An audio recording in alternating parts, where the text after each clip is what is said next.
Ici Satou. Un grand PDG a dit un jour qu'il valait mieux réduire l'individualité pour que chaque employé puisse être facilement remplacé. Mais en réalité, cela ne réduit certainement pas la charge de travail de ces individus.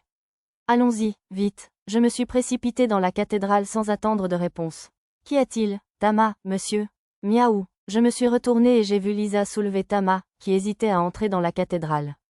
Elle ne voulait probablement pas s'approcher davantage de la fumée noire qui s'échappait d'Ayato. Malgré ma compassion, je ne pouvais pas ignorer sa détresse. Laissant Lisa et les autres s'occuper de Tama, je me suis précipité vers Ayato le héros. Heureusement, la cathédrale était tellement chaotique que personne ne nous a empêchés de monter les escaliers pour le retrouver. Pourquoi n'appelez-vous pas sa grâce pour nous? Le pontife vient tout juste de soigner les blessés et les malades. Il faudra plusieurs jours, voire plus, avant qu'il puisse à nouveau exercer son pouvoir. 2 femmes protestaient contre un prêtre de haut rang. Je les reconnus, les membres du groupe d'Ayato, la princesse Mariest de l'Empire Saga et l'archère Wiyari de la tribu des longues oreilles. Ayato doit être traité avec la démaquillage. Wiyari soutint Mariest. Il nous faut une mage plus douée que Loleya. Marie, où est le pontife? Loleya ne peut plus contrôler les symptômes. Rester là ne nous mènera nulle part. Je vais attraper ce pontife par la peau du cou et le traîner ici moi-même. 2 femmes sauvages et séduisantes sortirent en courant de la pièce. C'était Ruzu aux oreilles de tigre et Fifi aux oreilles de loup, elles aussi membres du groupe d'Ayato. Un instant, servante du héros. Nous, les chevaliers du temple, ne tolérons pas une telle violence. HMPH, tu crois que des faux chevaliers incapables d'utiliser leurs compétences pourront nous arrêter? Le duo semblait prêt à dégainer à tout moment, profondément inquiet pour leur héros. À cet instant, je réalisais que le bras gauche de Ruzu manquait du coude. Elle avait dû le perdre lors du combat contre le seigneur démon. Dame Mariest, ai-je crié à la princesse impériale depuis l'autre bout de la foule. Tout le monde se tourna vers moi. Satou, que fais-tu ici? J'ai reçu un message divin de la déesse Parion. J'utilisais ma compétence, fabrication, pour donner une explication plausible. Je ne savais pas qui était vraiment cette mystérieuse fille aux cheveux bleus, mais il y avait de fortes chances qu'il s'agisse de Parion, puisqu'elle m'avait envoyé ici pour sauver Ayato. J'ai aussi un élixir, même s'il est de moindre qualité. J'avais utilisé mon meilleur élixir pour sauver Dame Ryuona, la coupeuse d'herbe des 8 Shiga, lorsqu'elle avait été brûlée par le feu des dragons dans le duché de Vistal. Il me faudrait bientôt retourner dans la forêt de Bolénan pour en fabriquer d'autres. J'avais tous les ingrédients pour ça, de toute façon. Vraiment? Vraiment? S'il te plaît, utilise-le sur Ayato. Ruzu et Fifi me saisirent les mains et m'entraînèrent au centre de la pièce. Rin, Loleya. Satou est là, et il a apporté un élixir. Apparemment, c'était la chambre privée du pontife. Ayato le héros était allongé sur un canapé d'invité dans un coin de la grande pièce, pâle comme un mort. Mon écran de rat indiquait son état, corrompu, ce qui était légèrement différent de « maudit ». Dame Ringrande, la sorcière de la destruction céleste, et une autre servante de Ayato, se trouvaient devant le canapé, accompagnée de la discrète prêtresse Loleya. Un élixir? Donne-le-moi, vite. Ringrande tendit la main vers moi. Elle avait une cicatrice fraîche au visage et un cache-œil sur l'œil droit. Leur combat contre le seigneur démon avait dû être rude. J'ai fouillé dans ma poche de poitrine et en ai sorti 2 élixirs mineurs, les plaçant délicatement dans sa main. Tandis qu'elle et Loleya se tournaient vers moi, j'ai enfin pu apercevoir Ayato. Son armure avait été arrachée de son bras droit. Ses fibres musculaires étaient à nu, comme si la peau elle-même avait disparu, et des vaisseaux sanguins noircis remontaient à la surface, se tordant comme s'il était animé d'une volonté propre. De la fumée noire s'échappait de son bras, crépitant de lignes noires comme des éclairs. Quelque chose de profondément troublant. Pas étonnant que Tama ne veuille pas s'approcher davantage. De plus, ces lignes noires me semblaient familières. Elles ressemblaient aux vestiges qui avaient tenté de se glisser sous les écailles du dragon du ciel lorsque nous avons vaincu le rejeton du dieu maléfique au royaume de Shiga. Ayato, ouvre la bouche, on a des élixirs. Mademoiselle Ringrande versa l'élixir mineur dans la bouche d'Ayato, et un cercle magique apparut autour de la blessure, dissipant la fumée noire et rétablissant le bras. Ayato. Ringrande murmura son nom, submergé par l'émotion. Mais soudain, comme pour se moquer de son soulagement, les lignes noires, semblables à des éclairs, reprirent leur force et restituèrent à son bras sa forme grotesque. Non, elle lui donna aussitôt le 2e élixir, mais le résultat fut le même. Satou, tu n'as plus d'élixir? J'en avais, mais ça ne ferait que blesser davantage Ayato. Je m'approchai de lui. Satou, vision miasmatique. Mia lança une suggestion derrière moi. Après avoir baissé la tête pour que Ringrande et Loleya ne me voient pas et activé, vision miasmatique, je vis d'innombrables lignes noires se séparer des éclairs et s'enrouler autour d'Ayato. Cela me rappela le sort qui tourmentait Rehaan, la demi-fantôme que nous avions rencontrée lors de l'incident de l'Alaki. Contrairement au sort structuré et ordonné qui lui avait été soigneusement lancé, celui-ci semblait plutôt d'ordre primitif. Enfin, j'en avais l'expérience. Je tendis la main vers les lignes noires. Attends, la prêtresse Loleya me saisit le bras. Un chevalier qui a touché ça est mort plus tôt. C'est une malédiction si puissante qu'elle est visible à l'œil nu. Le souvenir des monstres trahis et tués par les lignes noires lors de l'incident du rejeton du dieu maléfique me traversa l'esprit. Ne t'inquiète pas, j'ai déjà vu ça. Je sortis un gant accessoire de ma poche. Je l'avais créé pour le spectacle. Le dos était brodé d'un cercle magique en fil d'oricalque, qui brillait et se soulevait lorsqu'il était chargé de magie. J'enfilai le gant magique et le remplissais de pouvoirs magiques, canalisant la même énergie que celle utilisée pour créer la lame sacrée. Un cercle magique bleu. Oui, c'est un outil sacré pour dissiper les malédictions. Grâce à mon excuse de fabrication, la prêtresse finit par me lâcher le bras. Maintenant que les autres membres du groupe d'Ayato semblaient disposés à me laisser essayer, je tendis à nouveau la main vers Ayato. La chair de poule me piqua. Ce n'était pas une malédiction ordinaire. Ma compétence, sens du danger, me criait de ne pas y toucher. J'étais tenté de retirer ma main, mais je ne pouvais pas abandonner maintenant. Sinon, mon ami souffrirait et mourrait sous mes yeux. Faisant confiance à ma compétence résistance aux malédictions, je concentrai mes compétences libération des malédictions et inversion des malédictions en saisissant les lignes noires pour sauver la vie d'Ayato le héros. Aussitôt, des visions d'une armée de morts-vivants hurlant vers moi me traversèrent le crâne. Je couvris mon bras de lames sacrées, les purifiant tous.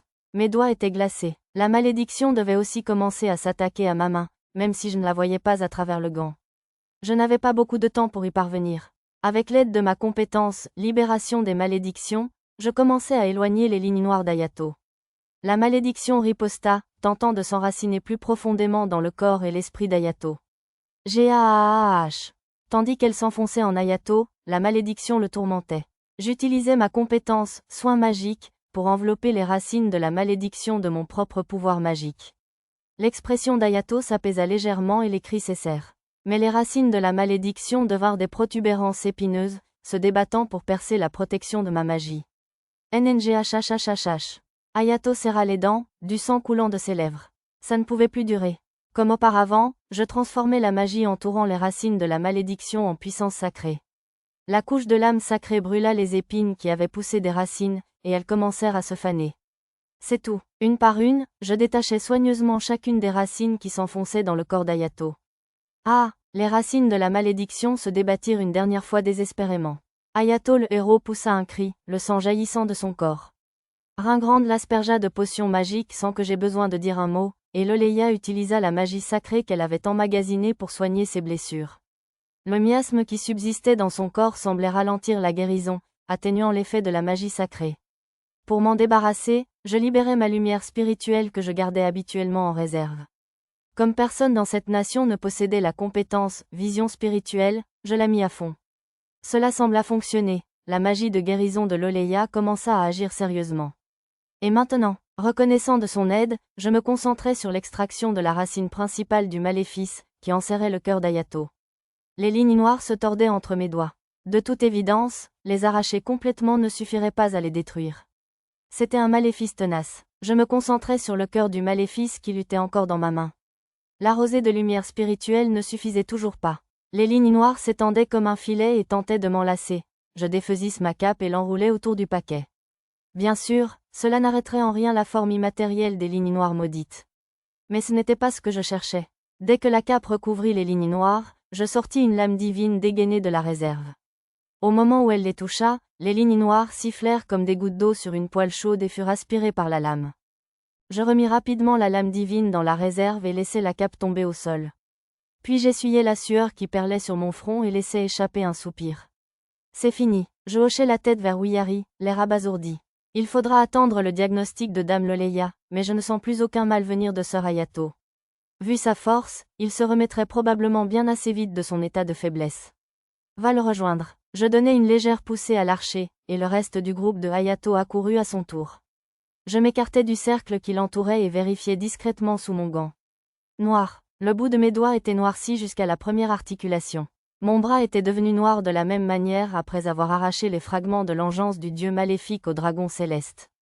Comme je le soupçonnais, cette malédiction était de nature similaire aux vestiges laissés par l'engeance du dieu maléfique. Ça va, maître, que s'est-il passé? Mon propre groupe a couru vers moi, remarquant quelque chose d'anormal. Je vais bien, je savais déjà comment résoudre ce problème. Il suffirait de me couper les doigts et de les faire repousser avec une potion avancée. La couleur noire était passée de mes doigts à mes ongles. Quoi qu'il en soit, une chose était sûre. Arracher un ongle était bien mieux que de le perdre tout entier. Poussant ma résistance à la douleur au maximum, je me suis arraché les ongles et les ai fait repousser avec auto-guérison. Ça faisait encore un peu mal, mais ce n'était pas pire que la douleur sourde et passagère d'un coup d'orteil.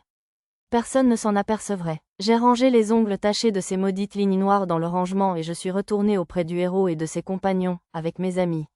Satou, merci, merci infiniment. Ringrande m'a serré dans ses bras, pleurant en me remerciant sans cesse. J'ai entendu Arisa et Mia grogner sur le côté. Elles n'ont cependant pas interféré. Merci, Satou, on te doit beaucoup. Ruzu et Fifi se joignirent à l'étreinte de Ringrande. Je tiens à te remercier aussi. Bien que Wihari, l'archère calme et posée, ne se joignit pas à l'étreinte collective, elle m'adressa un léger sourire. Ta main va bien? Oui, elle va bien, tu vois? Hormis le cercle magique sur le gant, brûlé par un excès de magie, ma main semblait parfaitement normale. Les ongles noircis et arrachés avaient déjà repoussé. Ton outil sacré a dû te protéger. Je suis sûr qu'il est heureux d'avoir servi un grand héros. C'était sans doute un destin encore plus noble que d'être utilisé pour un tour de passe-passe, surtout avec autant de spectateurs. Nous ne te remercierons jamais assez. Je veillerai à ce que l'Empire des Sagas t'envoie une récompense et une lettre de recommandation, ainsi qu'une compensation pour l'élixir. La princesse Marieste me serra la main, promettant de me rembourser au nom du groupe du héros. Il aurait été impoli de dire que je n'avais pas besoin de tout cela, alors je lui ai simplement dit de ne pas s'en soucier pour le moment. Mais qu'est-ce que c'est que ce vacarme? Sachez que ce sont les appartements privés du pontife. Un prêtre de haut rang entra en courant, l'air d'avoir un vaisseau sanguin sur le point d'éclater au front. Plusieurs chevaliers du temple et soldats le suivirent de près. La princesse Marieste s'avança pour répondre au cardinal. Mes excuses, cher cardinal. Je crains que la vie du héros ne soit en jeu. J'espère que vous pardonnerez notre intrusion mal élevée. Vous pardonnez? Pourquoi? Juste parce que le pontife est une âme si bienveillante. C'est bien assez, Dobunaf. Veuillez votre grâce. Les chevaliers du temple et les soldats s'écartèrent pour révéler le pontife Sarsari en personne, tout juste sorti de la guérison des masses devant la cathédrale. Bien que je ne puisse actuellement utiliser les pouvoirs de guérison que m'a accordé la déesse, je suis venu dans l'espoir de pouvoir aider grâce à la magie sacrée, mais il semble que j'arrive un peu trop tard. Permettez-moi de vous exprimer notre gratitude pour la gentillesse de votre grâce envers Ayato le héros. Marieste inclina la tête devant l'aimable pontife. Si le héros est guéri, il serait préférable que vous le preniez et que vous partiez immédiatement. Dobunaf, vous ne devez pas vous adresser à nos invités avec autant d'impolitesse. Le héros a été blessé lors d'un combat contre le Seigneur démon, ennemi mortel de l'humanité. Le pontife réprimanda le cardinal, puis se tourna vers nous. Mademoiselle Marieste, veuillez vous installer dans ma chambre jusqu'à ce que le héros soit rétabli. Sur ces mots, il quitta la pièce. Cependant, Ayato n'étant plus en danger de mort, Fifi et Wihari le transportèrent sur une civière jusqu'à sa propre partie du bâtiment pour ne pas s'imposer. Loleya, quand Ayato va-t-il se réveiller? Il va probablement dormir encore un moment, répondit la prêtresse. La malédiction du seigneur démon l'a considérablement affaibli. Vous devez être fatigué par la bataille, vous aussi, n'est-ce pas? Laissez mesdames d'honneur s'occuper de tout et aller dormir un peu. Malgré la proposition de la princesse Marieste, aucune des suivantes de Ayato ne voulut le quitter, elle y comprit. Finalement, elle comprit et suggéra que chacun retire au moins son armure et se mette à l'aise. Satou, vous avez dit tout à l'heure être venu parce que vous avez reçu un message divin de la déesse Parion. Était-ce une vision d'oracle? Demanda Dame Ringrande en revenant de se changer. J'acquiesçai et expliquai la vision, vraisemblablement divine, que j'avais eue. Loleya, la princesse Marieste, qui écoutait également, regarda la prêtresse Loleya, qui secoua lentement la tête. Je n'ai jamais rien entendu de tel de la part des prêtresses d'oracle, dit-elle fermement. Dans les légendes, la déesse Parion apparaît bien sous les traits d'une jeune fille, mais les prêtresses et Ayato la décrivent toujours comme un avatar de lumière bleue. Nous devons certainement la survie d'Ayato au message de cette mystérieuse jeune fille, mais je ne peux pas croire qu'elle soit la déesse Parion incarnée. Elle ne s'est pas présentée comme telle non plus. Peut-être était-ce une fée ou un esprit doté du don des oracles, ou quelque chose comme ça. J'ai utilisé ma compétence « fabrication » pour inventer une histoire plausible. Après tout, il se pourrait bien qu'il s'agisse de la même mystérieuse jeune fille qui m'avait sauvé lors du combat contre Tête de Chien, même si elle semblait bien différente à l'époque. Alors, tu as combattu un seigneur démon, n'est-ce pas? Quel genre de seigneur démon était-il? Demanda Arisa d'un ton enjoué, changeant de sujet pour détendre l'atmosphère. Si je devais le résumer en un mot. Fifi comprit les intentions d'Arisa et répondit rapidement. Je dirais, fuyant. Hein? Arisa cligna des yeux, surprise par cette description inattendue. Il produisait toujours des substituts ou envoyait d'autres monstres à nos trousses avant de s'enfuir, expliqua Rusu. Il était vraiment fort, non? Regarde ce qu'il a fait à mon bras, et Fifi a aussi perdu quelques membres à un moment. Ça te fait mal? Non, ça ne fait pas mal du tout une fois qu'on a appliqué une potion dessus et qu'on a refermé la plaie. Rusu sourit à Tama pour le rassurer. On a failli y passer. Wiyari prit la parole doucement, adossé au mur. Sans Ayato, on aurait tous été tués. Lisa pencha la tête. Je croyais que tu avais dit que le seigneur démon s'était enfui. Si, il l'a fait, répondit Fifi. Il nous a lancé un orbe en partant, qui s'est ouvert et a frappé Ayato avec ce sort. Ma recherche sur la carte n'a révélé aucun seigneur démon. Il devait déjà être hors de la zone de la province de Parion. Le seigneur démon était-il effrayant, monsieur? Il ressemblait à un croisement entre un énorme scorpion couleur sable et un humain. Il était recroquevillé et avait une très longue queue. Ouais, et sa queue était segmentée et très flexible. Elle n'arrêtait pas de te fouetter les bras et les jambes depuis ton angle mort. Il faut faire très attention.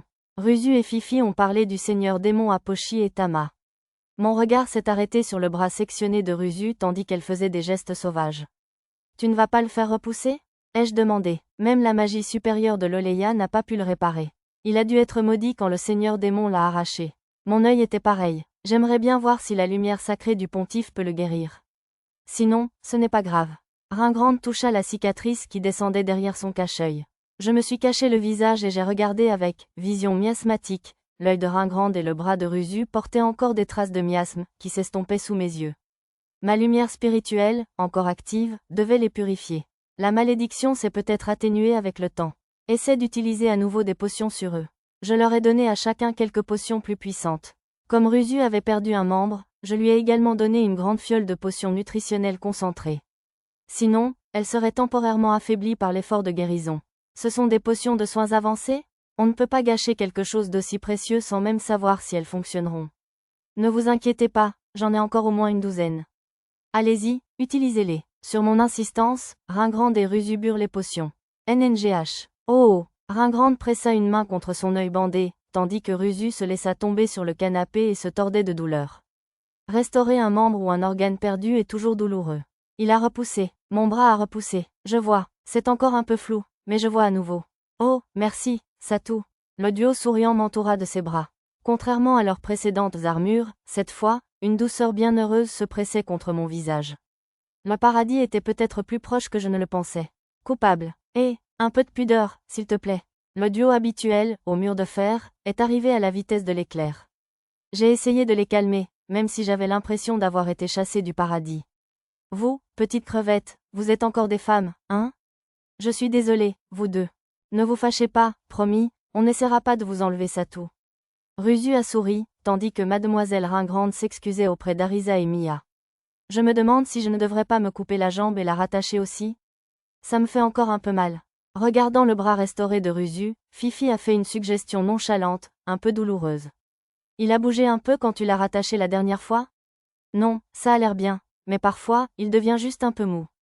J'ai utilisé la magie pratique pour examiner son membre avec une vision à rayon X et j'ai vu ce qui ressemblait à un petit éclat de pierre logé dans l'articulation de son genou. C'était sûrement la cause de la gêne. On l'a peut-être confondu avec une partie de son corps lorsque la potion a fusionné. Je dois essayer de le réparer? Tu peux le faire? Oui, j'ai l'outil parfait pour ce genre de choses. J'ai sorti un gant brodé d'une rune de guérison du rangement de mon sac de garage. Arisa me l'avait confectionné pendant ses cours à l'Académie royale. Elle pouvait guérir les petites blessures et les égratignures d'un simple toucher, ce qui la rendait parfaite pour les chutes de Pochi ou Tama, et autres occasions du même genre. Montre-moi ta jambe, s'il te plaît. Pervers. Pas comme ça, Mia. Je vais juste soigner son genou. J'imagine que ma formulation initiale a pu paraître un peu perverse. Ça ne me dérange pas que tu touches un peu ma jambe. Assise sur le canapé, Fifi retira sa botte de manière assez séduisante et me tendit son pied. C'était une jambe vraiment ravissante et séduisante, malgré les cicatrices d'un guerrier endurci. Bon, je vais commencer le processus de guérison.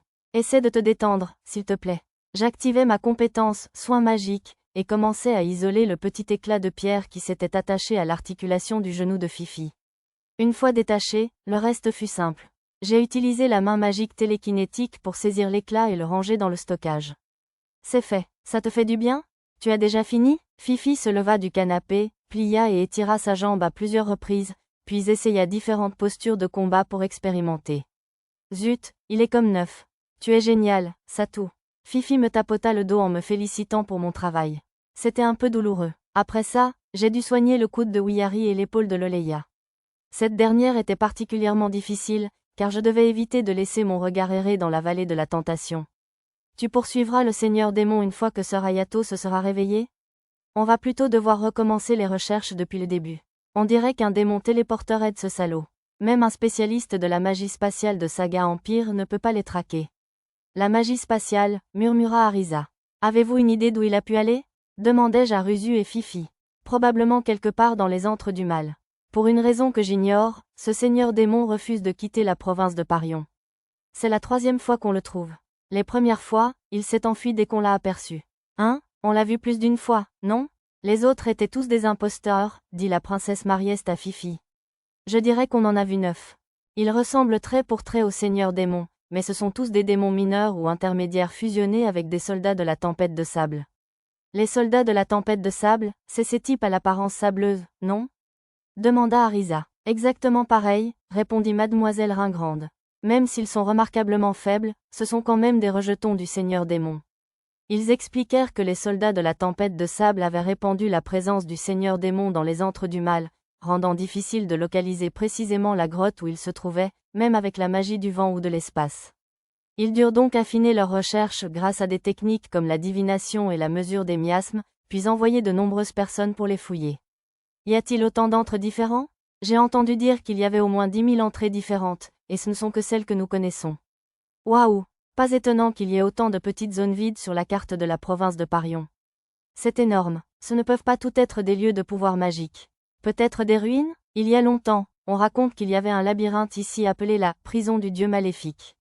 La prison du dieu maléfique? Je n'aime pas ce nom. Je croyais que le dieu maléfique était enfermé dans la lune. Ah bon? C'est ce qu'on a dit. Alors on n'est pas les seuls à se tromper. Ruzu et Fifi semblèrent ravis de la question d'Arisa. Faux? Comment? Apparemment, ce nom signifie « la prison créée par le dieu maléfique », et non « la prison qui retenait le dieu maléfique captif ». Bien que je ne l'ai pas dit à voix haute, j'avais la terrible pensée que le seigneur démon séjournait peut-être dans la province de Parion pour tenter de libérer quelque chose de la prison du dieu maléfique.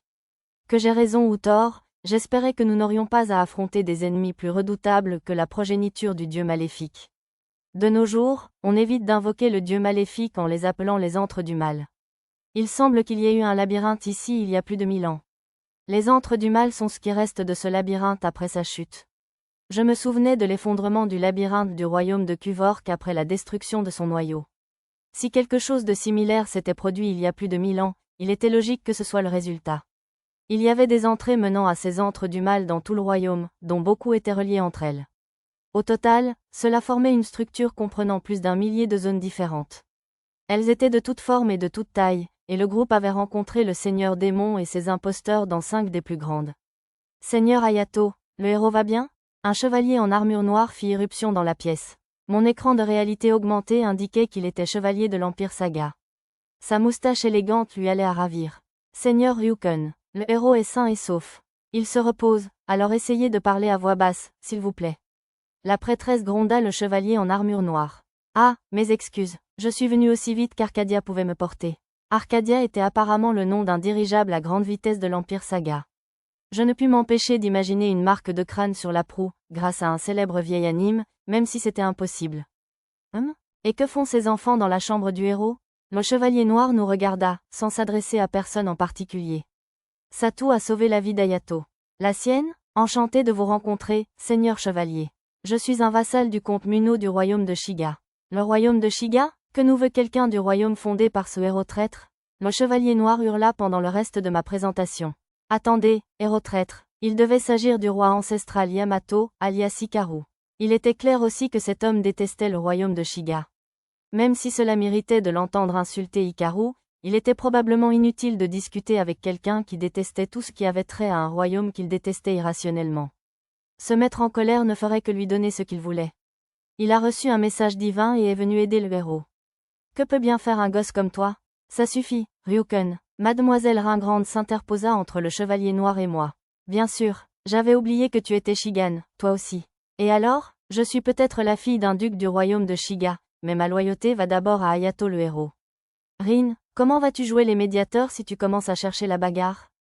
Et Ryuken, n'as-tu pas entendu oui dire que Satu a sauvé la vie du héros? Votre Altesse, même le fier chevalier noir ne pouvait pas contredire une princesse de l'Empire Saga. Je suis désolé, Satu. Permettez-moi de m'excuser pour l'impolitesse de Ryuken. Ça ne me dérange pas, lui dis-je. Puis, pensant à sa position, j'ajoutais, j'accepte vos excuses. NNGH. Ma compétence, oui fine, capta un léger gémissement. Toute cette agitation avait dû réveiller Hayato le héros. Hayato, Rin, sommes-nous dans la cité sainte? Qu'est-il arrivé au seigneur démon? Hayato cligna des yeux vers Ringrande tandis qu'elle le fixait. Il ne semblait pas encore avoir complètement repris conscience. Tu ne te souviens pas? Le seigneur démon s'est enfui. Ah, c'est vrai, on est de retour à la case départ. Hayato serra les poings et grimaça. Ses bras semblaient encore trop faibles pour se lever du lit. Puis il me remarqua. Satu, ravi de vous revoir, sire Hayato. Je m'inclinai légèrement. Il vous a libéré de la malédiction du seigneur démon. Vraiment? Je vous dois bien ça, Satu. Hayato sourit galamment. J'avais juste un outil sacré pour lever les malédictions, c'est tout. Grâce à ma compétence, fabrication, j'affirmais que c'était grâce aux gants que j'avais pu guérir sa malédiction. Sinon, j'avais peur de me faire une réputation étrange. Sire héros, Ryuken, je regrette de vous le demander, mais pourriez-vous nous aider à refaire nos recherches? Oui, bien sûr, j'envoie mon groupe d'éclaireurs enquêter immédiatement. Le chevalier noir regarda le groupe du héros d'un air suffisant. À ma connaissance, ils n'avaient pas d'éclaireurs. Je suppose qu'ils ont dû faire appel à des renforts pour traquer le seigneur démon. Si vous voulez bien m'excuser, je dois ordonner à mon groupe d'éclaireurs de partir immédiatement. Attendez, le chevalier noir se retourna pour se précipiter vers la porte, jusqu'à ce que la princesse Marieste l'arrête. Vos éclaireurs doivent être épuisés eux aussi. Gardez-les en attente jusqu'au retour de Seina et des autres après avoir cherché des traces du seigneur démon. Mes subordonnés ne sont pas si lâches. De plus, je doute que cette assistante chétive trouve grand-chose. Nous poursuivrons les recherches par nos propres moyens, comme toujours. Bien que je ne l'ai jamais rencontrée, Seina était visiblement une autre fidèle du héros. Vous comptez chercher à nouveau seul? Mais bien sûr. Avez-vous oublié combien de membres de votre groupe d'éclaireurs ont déjà été perdus? Toutes les batailles impliquent des sacrifices, madame. Le rappel brutal de la princesse Marieste sembla tomber dans l'oreille d'un sourd. La recherche est-elle si dangereuse? Demandai-je à Ringrande. Oui, les antres du mal sont aussi complexes qu'un labyrinthe et remplis d'ennemis et de pièges redoutables. Peut-être devrais-je participer aux recherches, alors. Sire Hayato, si vous le permettez, je serais ravi de vous aider. Que peut bien faire un gosse de noble Shigan sans expérience du combat? Dès que j'ai proposé mon aide, le chevalier noir s'est mis à me gronder. Il avait probablement l'impression que j'empiétais sur son domaine. Je n'en ai peut-être pas l'air, mais je suis un explorateur agréé. Fouiller un labyrinthe est un de mes points forts. Même si les antres du mal n'étaient pas exactement un labyrinthe, ils semblaient très similaires. Entre ma compétence, fouiller toute la carte, et les fonctions cartographiques de mon menu, j'aurais dû trouver le seigneur démon bien plus rapidement que n'importe quel groupe d'éclaireurs ordinaires. Ça ne me dérangeait pas non plus de jouer les seconds rôles derrière le chevalier noir et ses troupes. Mon groupe d'éclaireurs compte déjà des mages du vent et des éclaireurs qui excellent. Ryuken. Alors que le chevalier noir protestait davantage, Hayato l'interrompit, soutenu par la princesse Marieste. J'ai l'intention d'accepter l'offre de Satu. Doutez-vous de nos capacités, sire héros? Bien sûr que non. J'ai confiance en vous et en vos hommes. Mais j'ai tout autant confiance en Satu, vous savez. C'est un ami très cher. Bien que le chevalier paraisse toujours mécontent, il ne put continuer à argumenter face à la voix si cinglante d'Hayato le héros. Il quitta la pièce, disant qu'il informerait ses subordonnés dans les antres du mal que le héros était sain et sauf. Je compte sur toi pour nous aider, Satu. Bien sûr, je ferai tout mon possible. Hayato me tendit la main, et je la serrai fermement. Oh là là, quelle belle amitié. Arisa s'adressa au héros avec les manières les plus formelles et distinguées qu'elle put trouver. Je te souhaite sincèrement un prompt rétablissement, sire héros. Mon chéri, Hayato esquissa un large sourire en voyant Arisa. Derrière elle, Tama et Pochi se hâtèrent de poser leurs mains sur le front d'Arisa. Fièvre? Elle se comporte bizarrement, sire. Lisa les récupéra promptement avant qu'ils ne gâchent l'ambiance. Tes vœux m'ont déjà guéri au centuple. Hayato commença à répondre joyeusement, mais s'interrompit au milieu de sa phrase, son sourire s'évanouissant. Qu'est-ce qui ne va pas? Sans lui répondre, Hayato tourna brusquement la tête vers moi. Satu, qu'est-ce que tu as fait? Il commença à tituber vers moi, chancelant. Ne me dis pas que tu as donné une potion démoniaque à ces petites nanas? Non, d'où ça sort? Et puis, son visage était bien trop proche. Alors pourquoi ces petites filles sont-elles toutes de niveau 54 et plus? Hayato désigna Arisa et les autres avec une telle insistance que j'entendis presque un sifflement, tant sa voix était fervente. Au début, je ne comprenais pas. Puis je me suis souvenu que la potion démoniaque permettait de monter de niveau plus rapidement et j'ai compris pourquoi Hayato avait eu tort. Pourtant, j'aurais préféré qu'il ne s'énerve pas autant dans son état de faiblesse. Entraînement au labyrinthe? On a travaillé très dur, monsieur. Oui, tout ça grâce au soutien et à l'équipement formidable que Maître nous a fourni. Les filles bêtes prirent la parole en ma faveur. On vient de chasser des monstres dans le labyrinthe de Célivra jusqu'à l'extinction, on a rasé de vastes zones de territoire monstrueux, etc. Pour ne pas compliquer les choses, j'ai omis la partie où nous avons repris Muno City, combattu les monstres à la corde rouge dans la capitale royale, et d'autres incidents notables. Compris. Désolé d'avoir tiré des conclusions hâtives comme ça. Le héros baissa la tête en signe d'excuse, et les filles commencèrent à lui raconter avec enthousiasme leur entraînement. Arisa et Mia changeaient gentiment de sujet chaque fois que Tama ou Pochi s'aventuraient sur un sujet censé rester secret. Pour une raison inconnue, au fil de la conversation, les assistantes de Hayato semblaient de plus en plus choquées, murmurant entre elles « sérieux, brutal » et « Satou n'est pas aussi gentil qu'il en a l'air ». Personnellement, j'avais l'impression d'avoir trouvé des méthodes d'entraînement efficaces tout en privilégiant la sécurité. Peut-être que, sans contexte, j'avais l'impression de les avoir simplement mises en danger pour s'entraîner sans prendre de pause. Heureusement, Arisa et Lulu ont aussi pris soin de parler de nos barbecues et de nos pauses déjeuner, alors j'espère que cela a clarifié les choses. Tout va bien, monsieur Hayato? Une petite fille fit irruption dans la pièce. Sa taille se situant entre Arisa et Lulu, je crus d'abord qu'une enfant était entrée. Ce n'est qu'en voyant son visage et les courbes de son corps que je compris qu'il s'agissait d'une femme adulte. Eh, Lilo, t'inquiète, on va bien. Dieu merci. Voyant qu'Hayato était indemne, elle poussa un soupir de soulagement, puis rajusta rapidement sa jupe et ses cheveux ébouriffés. Son expression paniquée disparut lorsqu'elle se redressa. Excusez mon intrusion. Quand j'ai appris que le Jules Verne était apparu près de la cathédrale et que vous aviez été transporté dans la chambre du pontife, j'ai cru qu'il vous était arrivé quelque chose de terrible. Vous avez raison, Satou m'a sauvé la vie. Satou, la femme pencha la tête et me regarda. Je vous présente, Satou. Voici Lilo. C'est l'une de mes 2 secrétaires et une membre précieuse de notre groupe. C'était donc un autre des assistants de Hayato. J'appris plus tard que l'autre secrétaire était une jeune fille discrète nommée Nono, qui se rendait actuellement dans l'Empire Saga pour se réapprovisionner. Enchantée de vous rencontrer, mademoiselle Lilo. Je suis la vicomte Satou Pendragon, vassale du comte Muno du royaume de Shiga. Avec plaisir, vicomte? S'exclama Ringrande, interrompant Lilo. Rin, j'étais en train de me présenter. Désolé, Lilo. Mais depuis quand es-tu vicomte? Je te croyais chevalier honoraire quand nous nous sommes rencontrés dans l'ancienne capitale. Pour diverses raisons, j'ai été promu lors de la réunion du royaume en début d'année. Quelle raison? Les filles ont mentionné plus tôt que tu avais vaincu un maître d'étage, mais cela ne te vaudrait sûrement qu'une promotion au rang de baron honoraire ou de baronnet permanent. Malgré tous mes efforts pour esquiver les choses, mademoiselle Ringrande insistait pour en savoir plus. Finalement, j'expliquais mes exploits connus du public, principalement des victoires contre des démons et des pillards. Ce serait vraiment merveilleux d'avoir quelqu'un d'aussi talentueux à nos côtés. Ne t'inquiète pas, Lilo. Satou a déjà accepté de nous aider.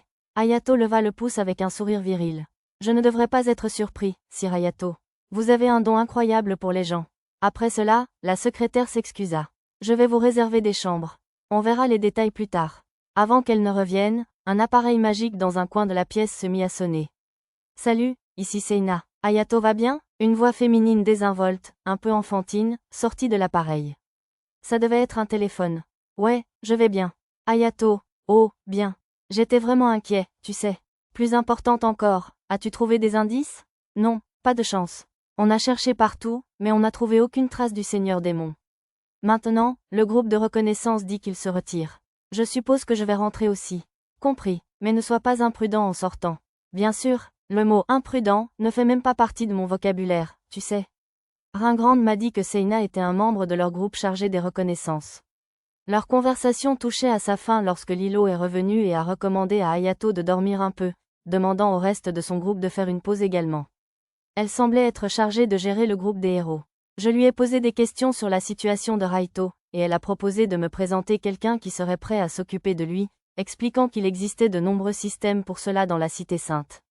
Avant de laisser le groupe se reposer, j'ai distribué des potions de compléments nutritionnels à Hayato et à son groupe en guise de remerciement pour leur aide dans le processus de guérison.